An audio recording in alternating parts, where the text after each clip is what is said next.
Welcome to the Riffin with Jeza podcast. This is take 2. It's been about 6 months since I've done one of these, and so we'll give it another crack. I'm in Australia at the moment. I think the last time I did a podcast, I was a frustrated fucker in Costa Rica. It's quite interesting. I'd love to say that everywhere you go, you don't take the weather. But anyway, that's life. But basically, the reason I've started to get back into this, I think I stopped because I just thought, what does it matter? No one's listening anyway, those kind of thoughts. But it's interesting how if you're meant to do something, there's just this persistent kind of feeling, this persistent sort of nudge, and it won't go away. And it's interesting too, because the last couple of months have just really been in my head. I've been trying to mull things over, and I've sort of come back to the perspective that I have to really allow a higher force to come in, like a higher consciousness to come in and direct me with this, because this decisions around where I'm going to live and base myself and different things like this. There's so many cross currents and unknowns with this. I can't really go into all of it now. It's too nitty gritty. It's tricky. It's a tricky situation. But anyway, long story short, I've really been in my head over it. And just see if this is still going. Yeah, it is. I've really been in my head, and I have to allow a higher force to come in, because something's not working. So it's quite interesting. The last couple of years, I've kind of neglected my spiritual side a little bit. But actually, when I say the last year or two, I've actually really tapped back into it a lot more. But I had let it go for a while. And now I'm becoming much more committed, because I had some rough stuff happen, and it just really confirmed to me that I had insights and understanding the whole way, but I just hadn't been attending to that. And it just really confirmed to me in a tough love kind of way, you really need to listen to that inner voice and that higher understanding.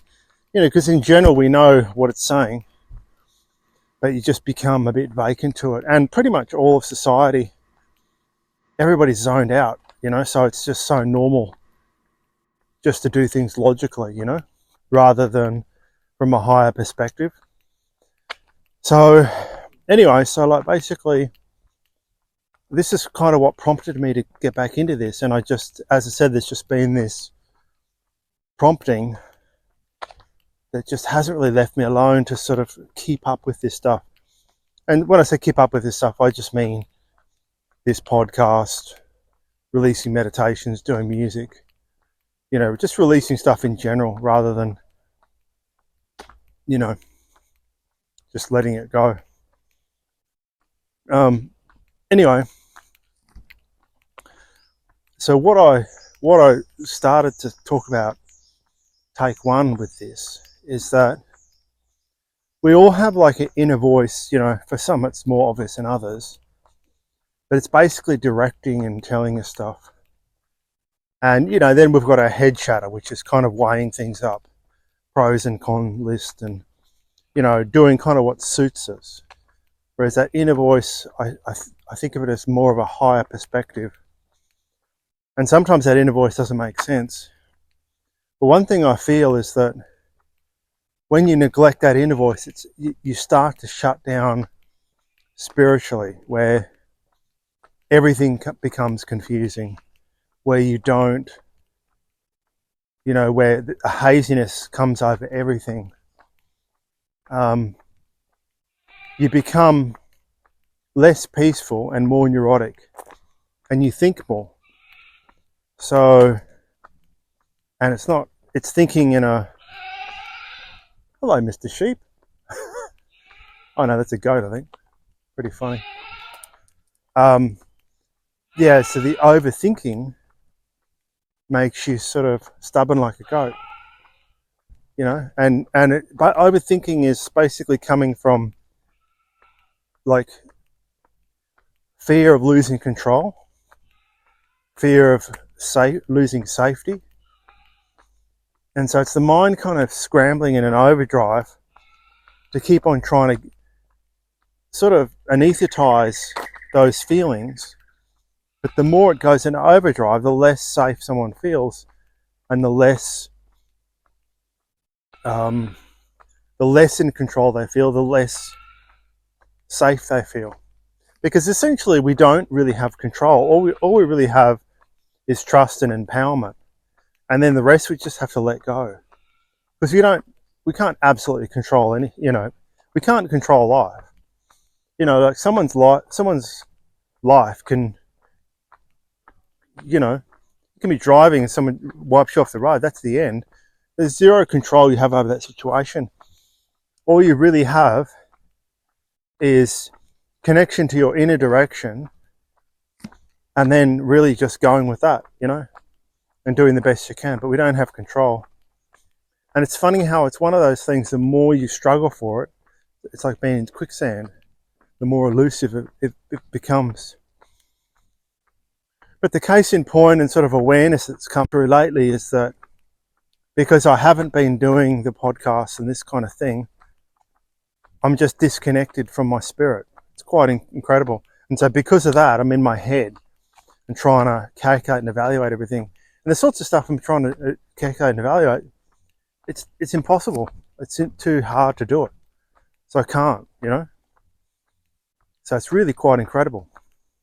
So this is why I've sort of thought, I need to get back to this. Just check the thing. Yeah, it's still working.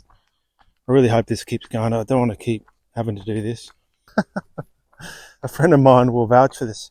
Take is something I really hate, Probably shouldn't spellcast with those words, but it's just, like it's something that slows me down and frustrates me.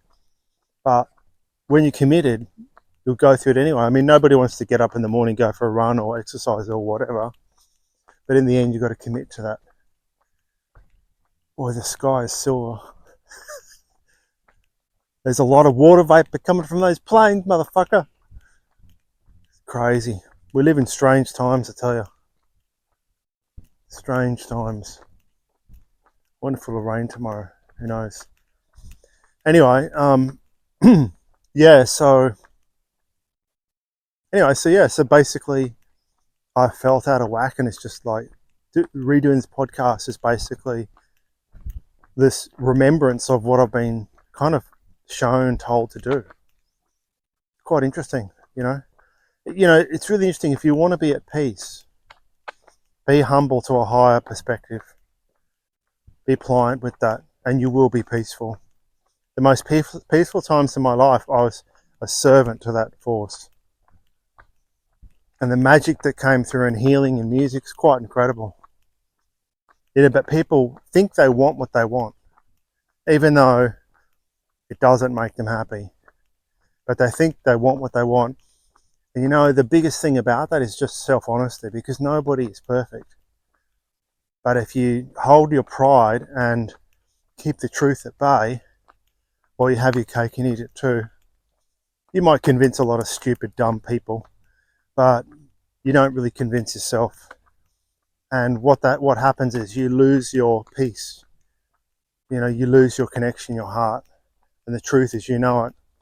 And every now and then someone will reflect back that truth, and people know the truth, no matter what they tell their mind.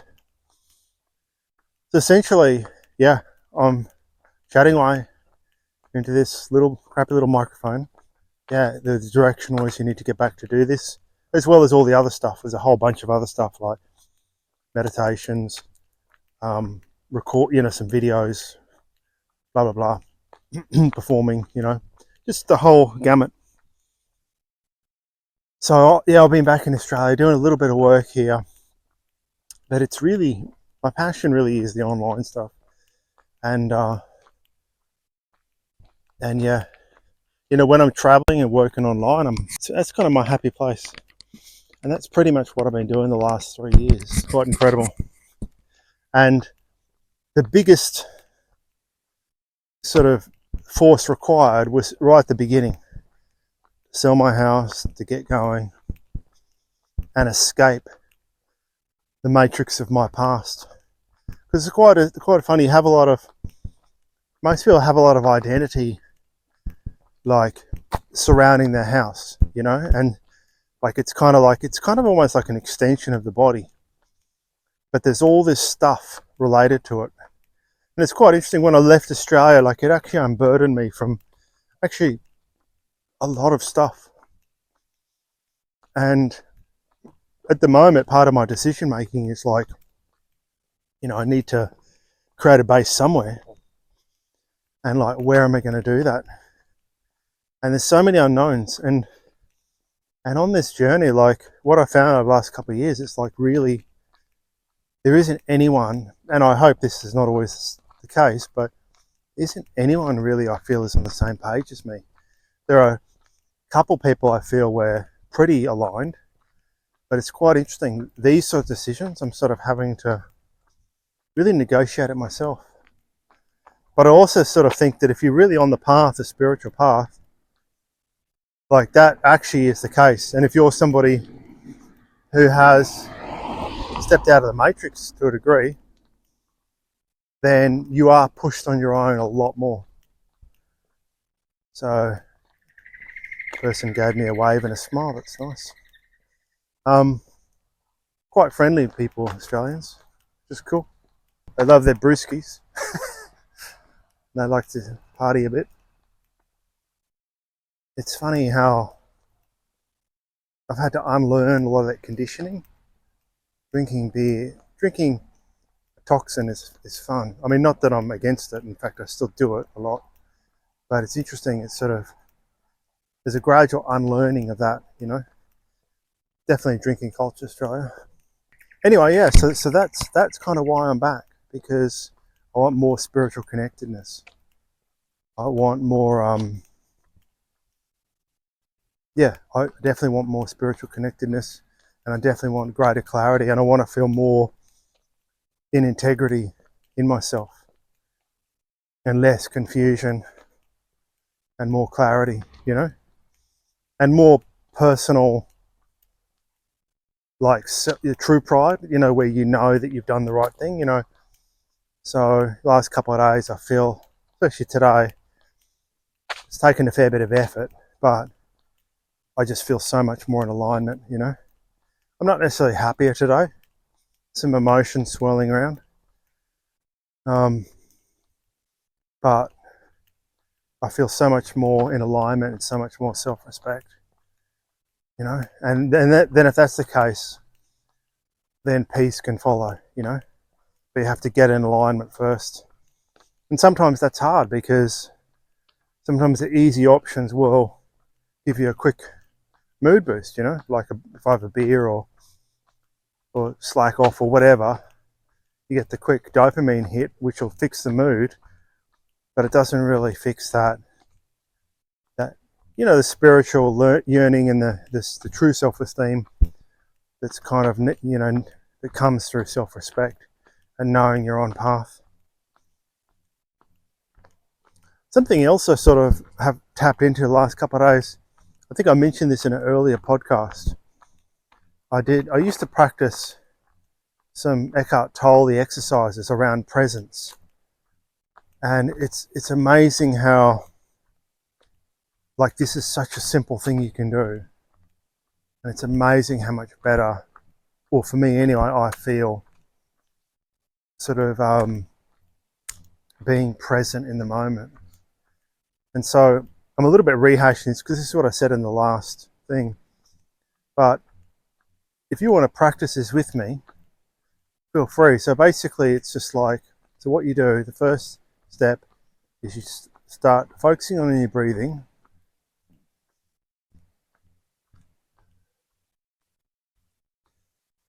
And then just look around. Look around. But then as you're looking around, stay connected to your breathing.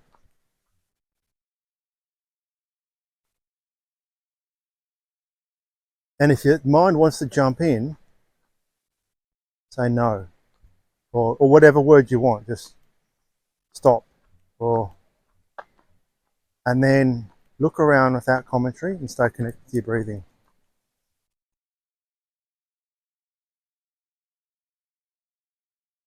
Now I'm coming down to a little creek, so you're going to hear some creek.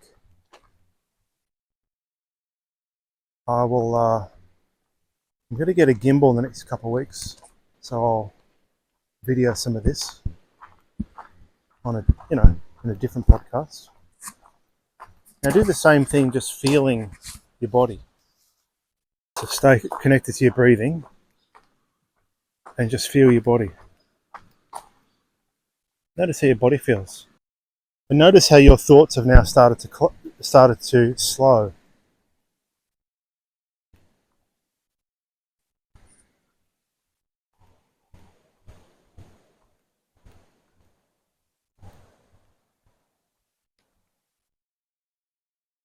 And if you're a normal person, your mind would have gone somewhere.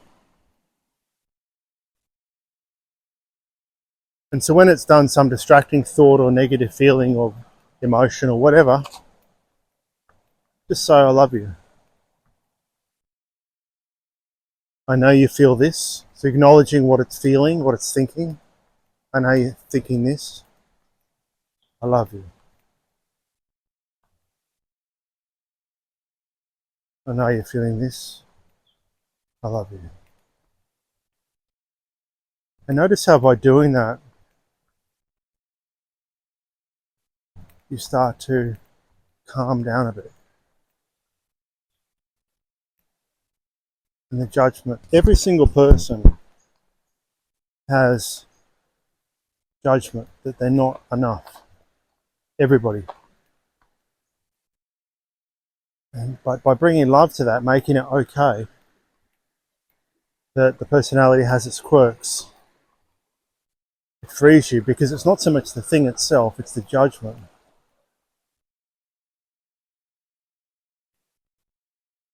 And I love you.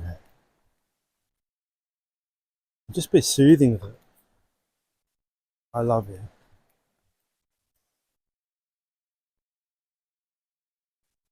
Even though you feel what you feel, I love you. And if you're feeling good anyway, then it doesn't hurt. And notice also how when you say I love you, then the mind feels more rested. Because normally the mind will start going into overdrive when it's feeling threat. When it's feeling supported, it doesn't need to do anything. It can enjoy the moment.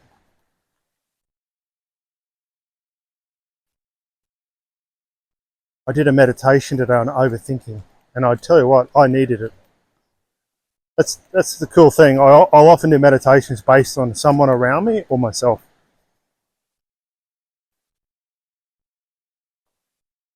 And you let go of trying to control. And you let go of trying to get safe. And you allow yourself to feel and be. And notice how when you say that, just something in you settles. So an invitation, if this works for you, do whatever works for you. This is just invitation. Invitation is, if it works, practice some presence. Even if it's just 30 seconds, invite some stillness into different moments, especially when you feel you need it. And the only agreement you need to make with yourself is just doing it for 20, 30 seconds. That's it. You don't have to sit there for 35 minutes. You just bring it in for 20 seconds. You don't have to get an outcome other than just try it and see if the space. So did you notice, even if it's only 10%, did you notice there's a piece came in there?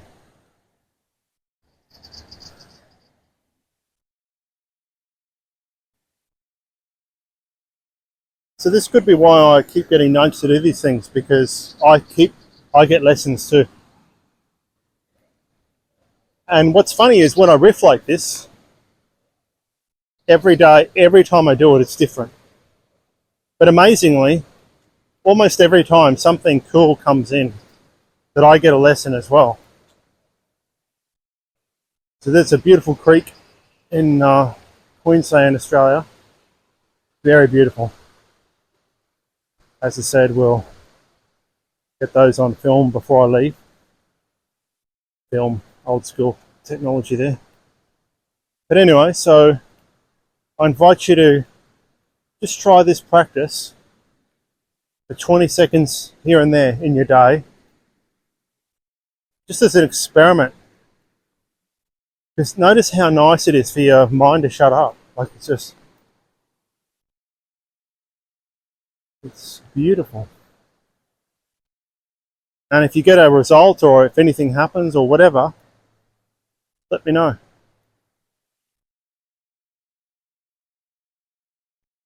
Comment your thoughts, your feedback, your experience.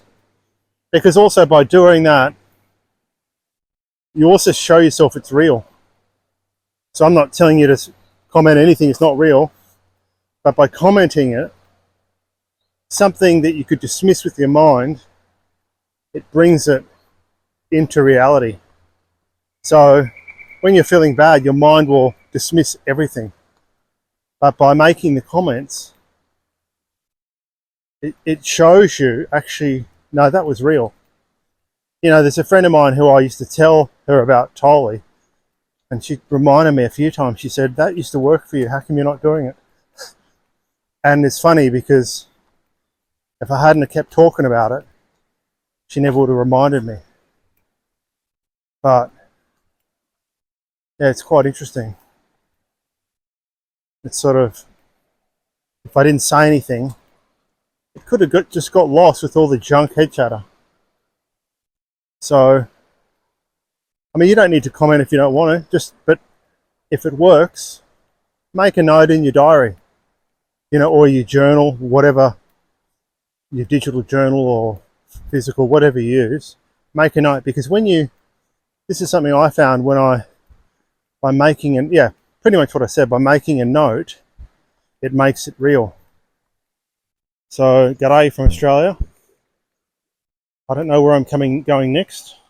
I've got a couple options, but I'd say I'll only be here another 6 weeks. Maybe. We'll see. As long as there's no more,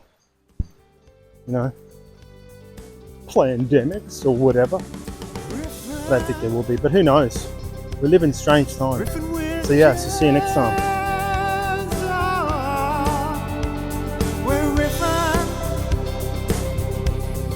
Riffin with jeza.